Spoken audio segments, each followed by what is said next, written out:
Bonjour et bienvenue dans ce nouvel épisode de Cap vers l'entourage, une balado-diffusion qui met la lumière sur les proches de personnes vivant avec un trouble de santé mentale. Bonne écoute! Bonjour à tous et bienvenue dans ce nouvel épisode de Cap vers l'entourage. Aujourd'hui, on va discuter de communication non violente. Pour parler de ce sujet, je suis super heureuse d'accueillir Sylvie Céleste, qui est présidente du conseil d'administration de l'Éclusier du Haut-Richelieu, qui est une association du réseau Avant de craquer. Salut Sylvie! Allô, ça va bien? Ça va bien toi? Oui, certainement. Avant de commencer notre discussion, je te laisserai te présenter davantage à nos auditeurs. Parfait. Alors moi, je dirais que je suis une fille fort dynamique, une amoureuse de la vie, mère de 3 enfants, en couple depuis plus de 27 ans, nouvellement retraitée depuis avril. J'ai été infirmière et je suis toujours infirmière dans l'âme. On en reparlera un petit peu plus tard, mais je suis infirmière depuis 87, diplômée de l'Université de Montréal. J'ai eu un parcours riche en expérience. J'ai fait des soins intensifs, de la chirurgie cardiaque, maintien à domicile, soins palliatifs à domicile également, groupe de médecine familiale pendant de nombreuses années. Et puis, les 10, 12 dernières années de ma pratique ont surtout été orientées et consacrées à l'accompagnement d'une clientèle qui présentait une ou des problématiques de santé mentale, c'est-à-dire de la dépression, de l'anxiété, schizophrénie, maladie affective bipolaire. Et puis, comme tu le dis tout à l'heure, ben, depuis maintenant 3 ans, je m'implique bénévolement au sein de l'Éclusier du Haut-Richelieu, là, qui est un organisme qui aide, qui accompagne, qui accueille les membres de l'entourage de gens atteints d'une problématique de santé mentale. Ça, c'est ma façon à moi de redonner au suivant. Puis comme je disais, ben, comme je suis nouvellement retraitée, je partage mon temps entre la famille, le gym, le bénévolat, et puis un petit retour au travail 2 jours par semaine au service externe de psychiatrie de ma région, là, afin de prêter main forte à mes amis et collègues. Euh, Force est d'admettre que ça a été très difficile pour moi de refuser d'aller les aider là, dans un contexte de pénurie. Et puis, mon désir d'aider, de contribuer est encore présent. Donc, ça me fait plaisir de le faire à temps partiel. Merci beaucoup. Je suis ravie de t'avoir aujourd'hui pour discuter. Donc, justement, pour entamer notre discussion, j'ai une question très large pour toi. Qu'est-ce que la communication non violente, notre sujet du jour? Donc, dans le fond, moi, je dirais que la communication non violente, c'est une approche, un mode de communication, un processus qui vise à créer des relations qui sont harmonieuses, qui sont fondées sur le respect de soi, des autres, c'est une communication qui est remplie d'empathie, de compassion et surtout de coopération. En d'autres mots, je te dirais que c'est une invitation à communiquer mes propres émotions, à entendre celles de l'autre. Je dois les partager avec beaucoup de justesse, de bienveillance, puis je dois faire preuve d'ouverture et surtout éviter toute forme de jugement. C'est un mode de communication, dans le fond, qui donne envie de partager parce qu'on veut contribuer à notre propre bien-être et à celui de l'autre. La communication non violente aussi, ça permet d'identifier ce qui se passe en moi, c'est qu'est-ce qui est à la source de mes émotions. Puis ensuite de ça, ça me permet de déterminer le besoin qui se cache derrière cette émotion-là. Dans la communication non violente, je veux montrer à l'autre aussi que je peux recevoir sa réponse, même si sa réponse peut être négative, parce qu'avant tout, ce que je souhaite, c'est de préserver la relation là, et de maintenir la communication. Maintenant qu'on comprend un peu mieux le concept, à quoi ça sert concrètement d'appliquer la OK. communication non violente? Dans le fond, ce que je veux, c'est pouvoir énoncer ma vérité, c'est-à-dire mon ressenti, mes besoins, mais en même temps, je veux préserver la qualité et l'authenticité de ma relation. Donc, avec la communication non violente, j'apprends à mieux me connaître, j'apprends à me respecter aussi, mais j'accueille le point de vue de l'autre, bien sûr. Puis, c'est grâce à ce processus-là que chacun des interlocuteurs peut décoder de façon objective la situation, puis comprendre l'autre, mais tout en s'affirmant. Donc, bien sûr, il faut faire preuve de savoir-être, de savoir-dire, pour être en mesure de bien nommer ses attentes, ses besoins, comme je le disais tantôt, sans juger, sans culpabiliser, sans critiquer. Donc, on veut toujours une communication qui est efficace, qui est concrète, puis authentique, bienveillante. Et dans quelles circonstances est-ce qu'on peut l'utiliser? Est-ce que ça s'utilise seulement avec ses proches ou même dans le milieu de travail peut-être ou ailleurs? Dans le fond, l'un des grands principes de la communication non violente part du fait qu'on doit être conscient qu'on est responsable de nos propres besoins. Fait que cette technique-là, à la base, on peut aussi l'employer avec soi-même. C'est-à-dire que je fais l'introspection de ce qui se passe en moi, de ce que je ressens. J'associe ces émotions-là à un besoin. Il y a toujours un besoin qui découle de l'émotion pour me mettre en action et ensuite répondre à ce besoin-là. Cette démarche-là, on appelle ça de l'auto-empathie. Alors, une fois que j'ai réussi, dans le fond, à l'appliquer avec moi-même, ça devient beaucoup plus facile de l'utiliser dans toutes les autres sphères de ma vie, c'est-à-dire avec mes enfants, avec mon conjoint, mes amis, au travail. Faut jamais oublier avec la communication non violente que on n'est toutefois pas responsable des réactions puis des sentiments des autres. Toutefois, je demeure toujours responsable de la façon dont je vais m'adresser aux autres, des paroles que je vais utiliser et puis de la qualité de ma présence là, et de mon écoute. Dans mes recherches sur le sujet, j'ai vu qu'il y avait 4 grandes étapes, à la communication non violente. Est-ce que tu peux un peu nous les présenter, peut-être nous les expliquer? Parfait. Dans le fond, les 4 étapes sont bien simples. La première, c'est j'observe. La deuxième, j'identifie le sentiment, ce qui se passe en moi à la suite de cette observation. Je vais clarifier aussi par la suite le besoin qui est derrière le ressenti. Puis, pour terminer, il va y avoir l'expression de la demande. Donc, si je résume, les 4 grandes étapes sont l'observation, l'identification du sentiment, la clarification et le besoin. À l'observation, je fais simplement une analyse objective. Je nomme, je décris ce que j'ai vu, ce que j'ai entendu, sans interprétation, bien sûr. À la deuxième étape, j'identifie, j'exprime les sentiments, le ressenti. Donc, selon cette approche, comme on disait tout à l'heure, les émotions sont souvent reliées, ils sont le fruit d'un besoin qui peut être satisfait ou non satisfait. Puis, bien évidemment, si le besoin a été satisfait, ça va engendrer une émotion qui est plutôt positive, telle que de la joie, de la satisfaction. Comme je parle de ce qui se passe en moi, de ce que cette situation-là me fait vivre, bien, je vais partager mon ressenti, mais en termes d'émotions, telles que colère, peur, tristesse.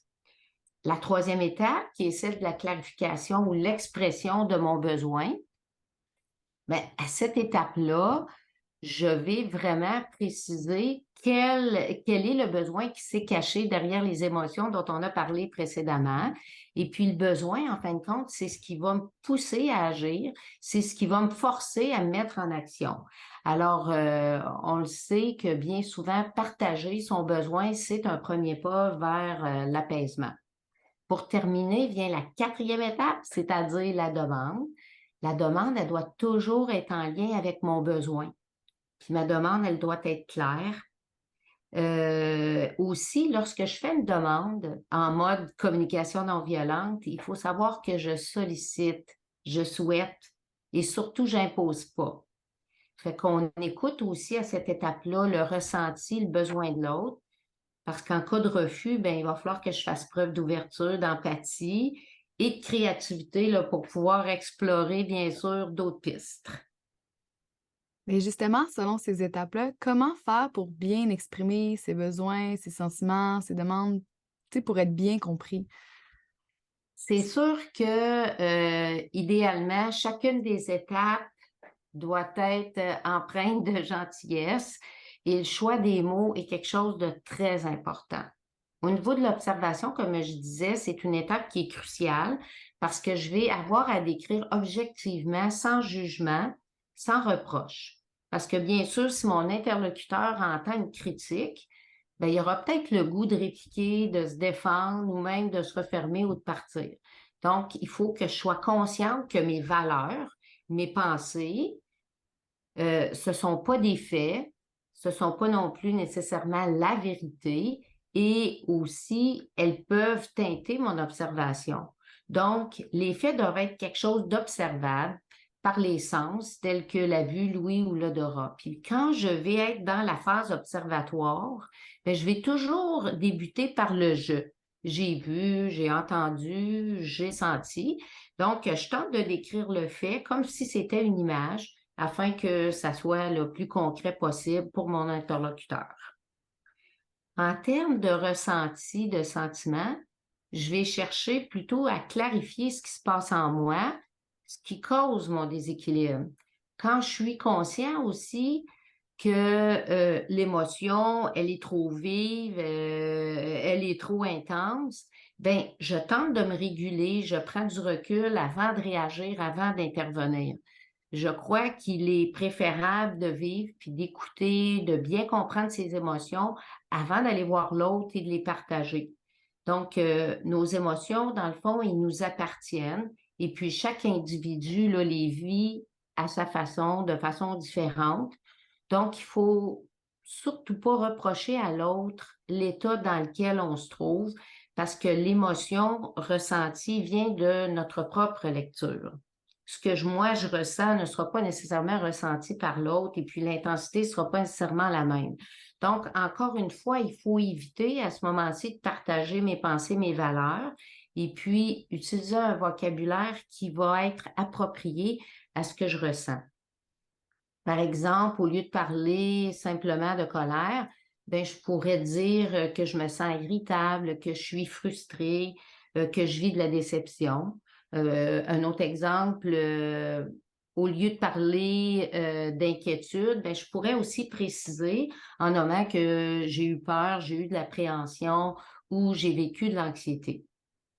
Au niveau du besoin, là aussi, on doit être très clair dans l'émission de notre besoin. Il faut savoir qu'un besoin, c'est pas lié à une personne, à un objet ou à une action, c'est plutôt l'expression de ce qui me pousse à agir, comme par exemple mon désir de rester en santé, mon intégrité, mon autonomie.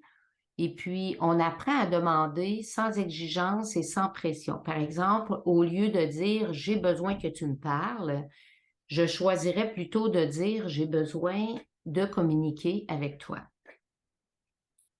La demande, pour elle, doit être en lien direct aussi avec le besoin que j'ai nommé précédemment. Encore une fois, je dois y aller avec clarté.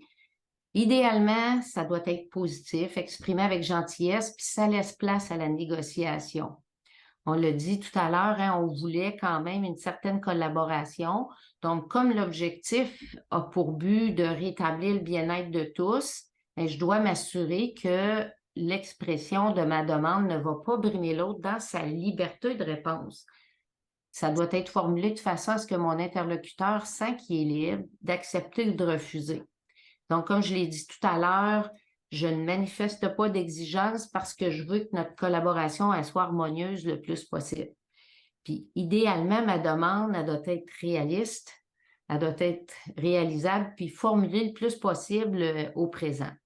Donc, avant de faire ma demande, je réfléchis et puis je réfléchis à la qualité, dans le fond, de ma communication. Puis, afin de maintenir un échange positif, je vais préciser ce que je veux en évitant de nommer ce que je veux plus. Puis, je m'assure que l'autre a bien compris le contenu. Je peux même lui demander de reformuler au besoin ce qu'il a compris de notre échange. Puis, à ce moment-ci aussi, je pense qu'il est primordial d'aller valider ce que l'autre ressent. Et puis, ainsi, ben là, on lui montre qu'on fait preuve de bienveillance, d'empathie, puis d'ouverture. Il faut toujours être dans la sincérité et puis éviter de mettre de la pression. C'est sûr que si je suis dans la bienveillance, dans la gentillesse, ça va favoriser une réponse positive puis de l'ouverture de sa part. Parce qu'il faut vraiment pas oublier que demander, c'est solliciter et surtout pas exiger. Est-ce que pour nous aider un peu à mettre tout ça, en pratique, tu pourrais peut-être nous donner un exemple concret d'utilisation de la communication non violente? OK. Si je pense, par exemple, à un exemple de discussion entre une mère et son fils, dont le fils présente des symptômes de dépression, dont l'irritabilité. Je vais faire un petit encart ici. Je vais expliquer, dans le fond, c'est important de ne pas confondre l'observation et l'interprétation. Si j'utilise c'est parce que ou j'ai l'impression que, je suis là plutôt en train de donner des intentions, je projette mes propres jugements. Donc, par exemple, si je suis dans l'interprétation, je pourrais dire, tu manques de respect envers moi quand tu cries, alors que si je suis simplement dans l'observation, je dirais, tu as levé le ton et crié lors de notre échange hier matin avant ton départ pour le cégep. C'est sûr que quand j'arrive à l'étape du ressenti, je dois éviter les reproches tels que je sens que tu ne me respectes pas lorsque tu cries. Je devrais plutôt nommer simplement dans lequel je me suis trouvée après cet événement, c'est-à-dire, je constate que lorsque tu cries, je ressens de la frustration et de l'impuissance. À la suite du sentiment que j'ai nommé, vient l'expression du besoin qui était caché derrière l'émotion qui a été ressentie par la mère. Bien sûr, si la mère reste dans l'émotion et le reproche, elle aura peut-être tendance à lui dire, j'ai besoin que tu cesses de crier quand tu t'adresses à moi, c'est irrespectueux. Alors que si je suis dans la communication non violente, la réponse devrait plutôt ressembler à, j'ai besoin d'avoir des échanges courtois et respectueux avec toi. Pour terminer, vient la demande. Cette demande-là devrait être à quelque chose qui ressemble comme, voici ce que j'aimerais. Si tu es d'accord, nous déterminerons ensemble le moment qui nous convient pour mieux discuter, pour échanger de façon courtoise. Donc, c'est sûr aussi que la mère, à ce moment-là, devra en profiter pour valider comment son fils se sent face à cette demande. Est-ce qu'il croit que c'est réalisable? Puis lui demander aussi s'il y a des suggestions là, pour améliorer leur communication et surtout pas oublier de le remercier là, de l'avoir écouté. Donc, le remerciement et la gratitude est une bonne conclusion dans la communication non violente. Mais justement, la communication non violente, ça a l'air de cas un bel idéal de ce à quoi devraient toujours ressembler toutes nos communications dans la vie, mais ça doit pas toujours être facile à appliquer dans toutes les situations. Donc, avant de finir, aurais-tu des conseils pour l'application de la communication non violente dans notre quotidien? C'est sûr que, comme on dit, la communication non violente, c'est un mode de communication qui est idéal, mais qui est vraiment pas toujours facile à appliquer. C'est pour la plupart d'entre nous, on a été éduqués à juger, à se comparer, à vouloir avoir raison, même à crier ou à hurler pour se faire entendre. Puis dans le fond, c'est tous les principes qui sont à l'inverse, la communication non verbale. Comme je l'ai dit précédemment, c'est important de savoir se retirer, de prendre un pas de recul lorsque nos perceptions, nos croyances, nos peurs nous empêchent d'analyser la situation objectivement. Lorsque je sens que l'intensité de mes émotions ne me permet pas d'être à l'écoute ou d'être empathique. Donc, il faut prendre le temps d'aller vivre, d'accueillir, d'attendre aussi que mes émotions s'atténuent. Et puis même, ces émotions-là, elles peuvent se transformer avant que j'aille intervenir là, avec mon collègue, mon fils, mon conjoint, etc. Dans le fond, comme on disait tout à l'heure aussi, la communication non violente, ça vise à conserver une communication qui est bienveillante. Donc, il faut l'entretenir aussi lorsque les besoins sont satisfaits. Comme je disais tantôt, la gratitude, le remerciement, ça fait partie d'une bonne communication. Lorsque tout va bien, il faut en profiter pour dire comment l'action posée a contribué à notre bien-être. On peut préciser en quoi cette action-là, elle a répondu à mes besoins, puis comment elle a influencé positivement mes émotions, mes sentiments, comme par exemple, je pourrais dire à mon fils, ben merci d'avoir pris le temps de discuter avec moi sur ce sujet-là. Ça m'a permis de comprendre ton point de vue. Et puis, ça a répondu à mes questionnements aussi. Puis cet échange-là m'a donné confiance en mes capacités de communiquer avec toi. Donc, bien sûr, pour devenir un as de la communication non violente, il faut la pratiquer en premier lieu envers soi-même. Il faut éviter de se faire la morale, de juger sévèrement. Il faut éviter de se comparer, puis il faut assumer ses propres responsabilités. Parce que dans le fond, on détermine nos propres besoins pour ensuite passer à l'action, mais toujours en se traitant avec empathie puis en prenant soin de nous. Donc, lorsqu'on s'applique à nourrir, dans le fond, soi-même ses propres besoins, on se redonne du pouvoir parce que de cette façon-là, on va pouvoir améliorer nos relations avec les autres. Puis le meilleur moyen d'y arriver, c'est d'apprendre à se connaître et à se respecter soi-même. C'est important, toutefois, avant d'accepter la demande de l'autre, c'est important d'évaluer objectivement quel sera le prix à payer émotionnellement, matériellement, en temps, en énergie, parce que si on accepte de répondre aux besoins de l'autre, ça peut être très exigeant. Et puis, se respecter, bien, ça veut parfois savoir dire non. Sur ces beaux conseils, merci beaucoup, Sylvie, d'avoir pris part à cet épisode et nous avons partagé ton expertise sur ce sujet super pertinent, puis ça va tous nous aider, je pense, dans nos communications futures. Bien, ça m'a fait plaisir et puis j'espère que j'aurai su vous convaincre que cette technique de communication sera bonne pour vous. Merci encore.